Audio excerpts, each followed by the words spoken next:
રક્ષાબંધનના દિવસે પોતાના વીરના કાંડા ઉપર એક નાનકડો એવો દોરો બાંધી અને બેન પોતાના 10 આંગળી આમ કરીને આમ ઉવારને લઈ અને ટચાકડા ફોડે.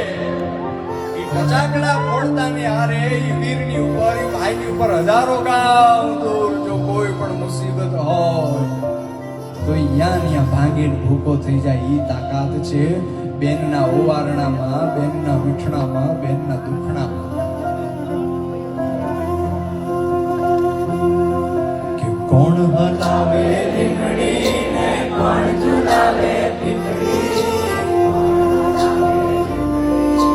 કોણ હલાવે લીમડી ને કોણ ઝુલાવે પીપળી, ભાઈની બેની લાડકી ને ભાઈનો ઝુલાવે એ ભાઈની